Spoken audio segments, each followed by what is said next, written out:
Halo semuanya, kembali lagi bersama saya Michael. Di video kali ini kita coba update untuk beberapa berita terbaru dari altcoin gitu ya. Khususnya banyak yang teman-teman yang request kita coba lihat update-nya. Lalu kita juga lihat pembahasan beberapa berita terbaru juga lah gitu ya. Jadi kalau misalnya teman-teman suka video ini, jangan lupa untuk share videonya, like, dan juga subscribe gitu ya. Thank you semua untuk supportnya. Kita akan langsung masuk aja untuk update karena market crypto dulu kali ya. Untuk hari ini bisa kita perhatikan market kembali mengalami penurunan cukup dalam sekitar 2,8% penurunan totalnya ya. Kita lihat Bitcoin berada di sekitar level 41.300, Ethereum di 3.000, dan kita lihat banyak altcoin besar ini juga mengalami koreksi rata-rata ya. Memang cukup masih sedikit koreksi, dan memang kalau untuk analisanya sebenarnya analisa video terakhir ini yang market crypto kembali koreksi sampai kapan ini masih cukup valid. Teman-teman yang ketinggalan bisa coba cek, nanti saya coba linkin deskripsi juga ya. Nah, kita akan bahas aja beberapa altcoins berita terbarunya. Kita mungkin langsung masuk aja ke dalam altcoin pertama ya. Altcoin pertama yang akan kita bahas adalah Matic atau Polygon Matic. Polygon Matic ini juga ranking cukup besar sebenarnya, ranking 14 ya.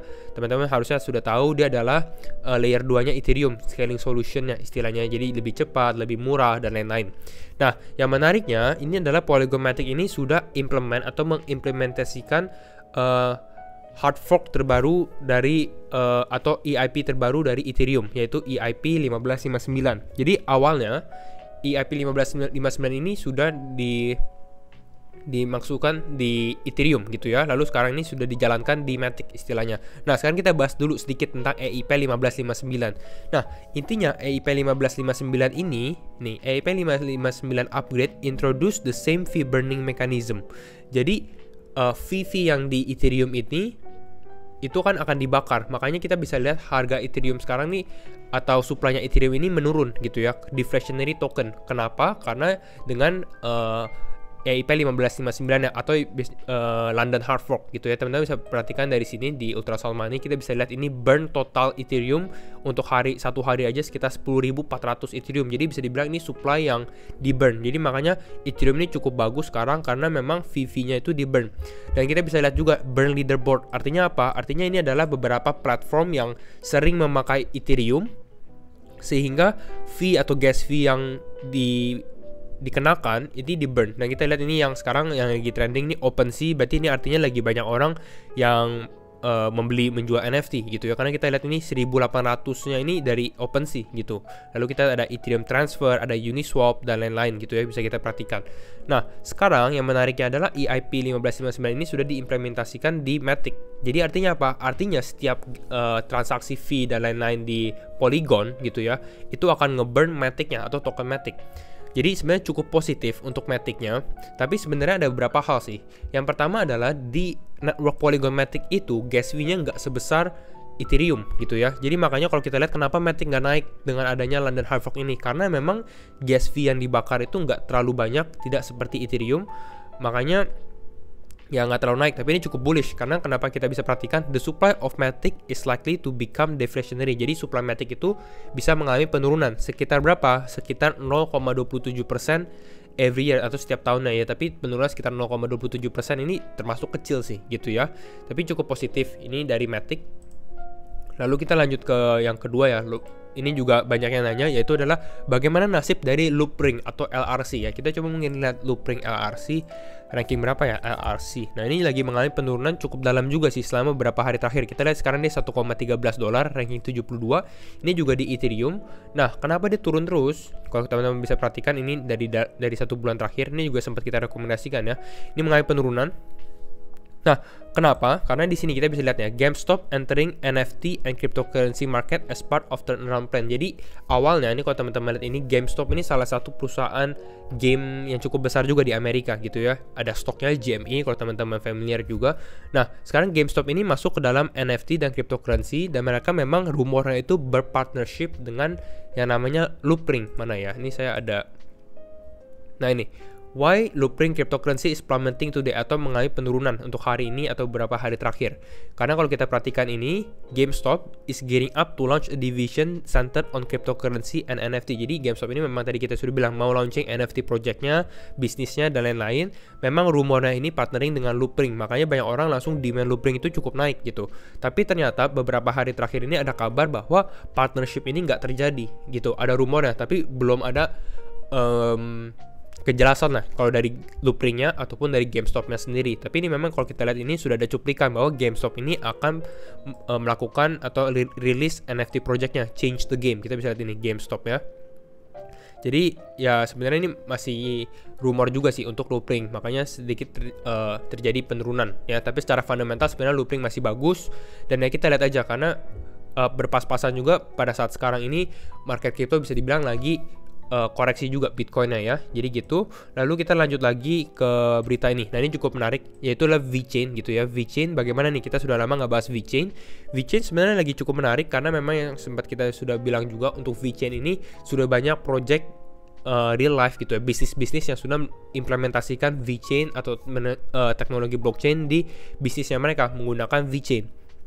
Nah, sekarang VeChain ini rilis announcing VUSD atau bisa kita bilang stablecoinnya VeChain gitu. Jadi VeChain ini akan membuat stablecoinnya sendiri. The contract for VUSD, VeChain first native stablecoin, will soon go live on mainnet. Jadi akan soon, harusnya di awal 2022 ya, tapi belum ada tanggal sepertinya. Jadi ini akan cukup menarik ke depannya bagaimana untuk VeChain. Nah, kalau kita perhatikan lagi untuk VUSD-nya lagi ya, ini bakal diminted and fully backed by a physical reserve of fiat money. Jadi ini bakal jadi centralized cashback. Jadi mungkin hampir sama seperti USDT atau USDC, tapi ini mungkin lebih transparan. Kenapa? Karena kalau untuk VeChain sendiri atau VUSD-nya ini akan dimonitored by Audit Prime Trust. Jadi udah di-audited dengan Nevada Chartered Trust Company dan lain-lain. Jadi ya bisa dibilang harusnya lebih compliant, lebih transparan, jadi lebih aman untuk VUSD-nya sendiri. Jadi itu untuk VeChain ya. Kita bisa lanjut lagi. Nah, mungkin ini kita lihat lagi nih. Polkadot banyak yang tanya, wah Polkadot kenapa price-nya turun terus? Kalau Polkadot memang kalau untuk sekarang belum ada sentimen positif. Kita bisa perhatikan juga Polkadot. Mana nih? Polkadot ranking 10 ya. Ini turun terus. Kita lihat dalam 7 hari terakhir, 1 minggu terakhir turun 8%. Nah, tapi kalau kita lihat sekarang ini, follow the developer, ini kata si Alejandro. Kenapa? Karena memang biasanya developer, kalau developernya lagi naik dan lain-lain, itu biasanya sentimennya akan bergerak ke sana. Dan kita bisa lihat ini dari awal, ini days since first commit, ini memang developer Polkadot ini lagi naik terus gitu. Artinya kenapa? Artinya mungkin sentimen akan berlangsung ke Polkadot, tapi kita nggak tahu kapan ya gitu ya. Dan kalau memang tadi kita sudah bilang Polkadot ini lebih arah untuk long term juga. Kenapa? Karena utility dari Polkadot itu lebih karena untuk para chain-nya juga, dimana project-project, karena kan dia layer 0 gitu ya, jadi project-project mau mendapatkan para chain slot di Polkadot gitu ya. Jadi mereka harus raise atau mereka harus mendapatkan slot di Polkadot. Caranya bagaimana? Caranya itu dengan cara lelang gitu ya, dan mereka harus raise money, bukan raise money sih sebenarnya, raise Polkadot. Paling banyak Polkadot yang di stake atau Polkadot yang dimasukkan ke dalam crowd loan, itu mereka akan mendapatkan slot auctionnya. Dan kita bisa lihat dari sini untuk para chainnya sendiri ada sekitar berapa nih? Udah ada 7 auction yang terjadi, dan sekarang total raise Polkadotnya itu berapa? 121 juta. Dan memang untuk planning ke depannya untuk Polkadot itu ada sekitar 90-an atau sampai ratusan. Kalau 100 para chain gitu, 100 para chain berarti harusnya ada 100 auctions. Dan yang menariknya itu adalah kalau teman-teman perhatikan supply Polkadot sekarang itu adalah di 987 juta. Gitu ya. Dan ini bisa kita perhatikan yang sekarang ini berapa banyak sih Polkadot yang sudah di lock. Ini total raise-nya itu sekitar 121 juta. Berarti 121 jutanya ini sudah di lock di dalam para chain gitu. Berarti tinggal sisa dikit. Dan kalau kita bayangkan masih ada 90-an project lagi yang masih bisa mendapatkan slot. Jadi artinya apa? Artinya mereka membutuhkan demand dari Polkadot sendiri, sedangkan supply Polkadot makin lama makin sedikit gitu. Jadi bisa dibilang untuk kedepannya dalam beberapa bulan ke depan, kalau para chain ini successful, memang kalau untuk sekarang sih belum ada red flag ya. Jadi masih oke, masih bagus. Jadi untuk kedepannya Polkadot masih cukup menarik juga. Kira-kira seperti itu. Lalu kita coba lihat lagi. Nah, ini ada beta dengan Thorchain ya, Thorchain atau Rune ya. Rune ini Thorchain Decentralized Exchange finally delivers Dogecoin to DeFi world. Jadi mereka ini memang buat cross chain, dan sekarang mereka sudah masukkan Dogecoin. Ini pertama kali Dogecoin masuk ke DeFi. Sebelumnya Dogecoin ini nggak bisa ditradingkan di Decentralized Exchange gitu ya. Kita lihat dari sini, Dogecoin can now be purchased on Decentralized Exchange following a successful listing by Thorchain. Jadi sudah bisa ditradingkan gitu ya, bisa di swap, bahkan bisa ke Bitcoin, ERC20 tokens, BSC tokens, Litecoin native tokens, dan lain-lain. Ini kalau kita lihat dari Twitternya, mana nih, welcome to DeFi Doge gitu ya. Jadi ini cukup menarik juga untuk Dogecoin dan Rune gitu ya. Lalu kita masuk lagi ke sini. Nah, ini Phantom nih. Phantom bagaimana Phantom? Phantom ada pengumuman sih sebenarnya ya. Ini kita lihat dari sini, special announcement from Phantom Foundation. Jadi ini kalau teman-teman perhatikan sekarang ini memang lagi ada event di The North American Bitcoin Conference ini Januari 17 sampai Januari 19 ya. Jadi sekarang lagi ada event, dan di event ini akan ada pengumuman gitu ya. Akan ada pengumuman untuk FTM, a special announcement from Phantom Foundation gitu ya. Ini tanggal Wednesday 19 Januari, hari Rabu berarti ya. Tanggalnya jam 12.45, tapi ini jam Amerika gitu ya. Lalu ya nanti kita lihat nih, karena speakernya ini masih surprise, jadi kita nggak tahu siapa speakernya dan apa pengumumannya gitu. Kalau pengumumannya positif bisa menarik juga untuk FTM. Lalu ini untuk FTM, lalu kita bisa masuk ke nextnya.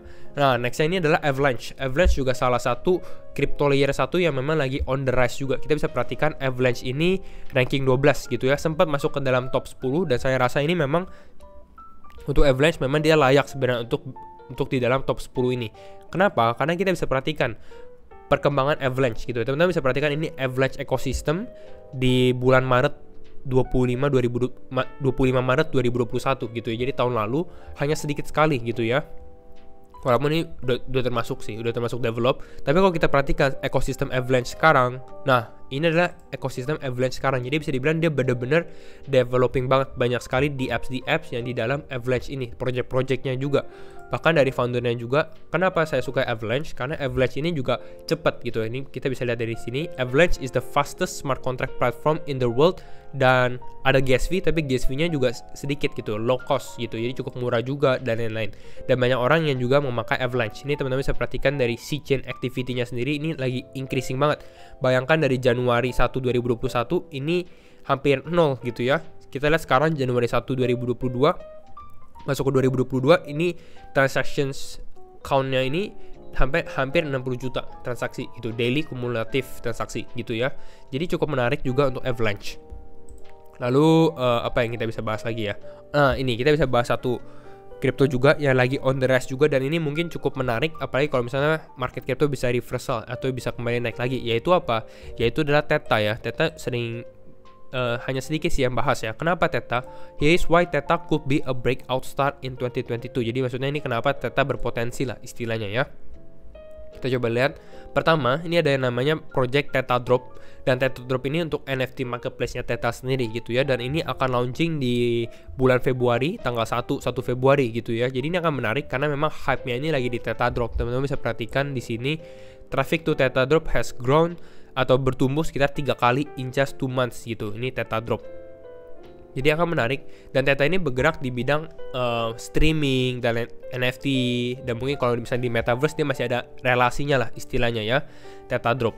Lalu kita lihat juga stakingnya. Kalau misalnya teman-teman yang staking Theta, dia ada proposal baru istilahnya, bisa dibilang seperti ini. Yang minimumnya dulu itu adalah kalau teman-teman mau stake itu 10.000 Theta baru bisa menjadi node Guardian untuk secure networknya. Sekarang ini hanya tinggal 1.000 gitu. Jadi ini minimumnya di low, jadi lebih banyak orang yang bisa staking lagi gitu ya.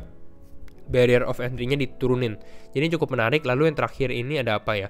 Nah ini, blockchain, gaming, and video streaming are still growing sectors. Kembali lagi, memang metaverse ini lagi sektor yang lagi growing. Banyak sekali perusahaan-perusahaan yang masuk ke dalam metaverse dan lain-lain gitu ya. Dan harusnya kripto-kripto yang bergerak di bidang ini, di blockchain gaming, di video streaming, akan ada sentimen positif juga. Dan salah satunya adalah Theta gitu ya. Theta dan T-Fuel-nya juga sih. Jadi ada Theta dan T-Fuel ya. Teman-teman bisa do your own research juga. Dan ini kalau kita lihat dari total value lock-nya sendiri, ini baru aja Theta masuk ke DeFi lama ya. Udah ada Theta Swap, udah ada Fold juga, Fold Swap gitu ya. Jadi kita bisa perhatikan perkembangan Theta lah. Bisa di watchlistin juga untuk Theta ya. Mungkin itu aja sih untuk update terbaru tentang beberapa altcoin. Kalau misalnya teman-teman suka video ini, jangan lupa untuk share videonya, like dan juga subscribe. And thank you for watching. See you in the next video. Bye bye.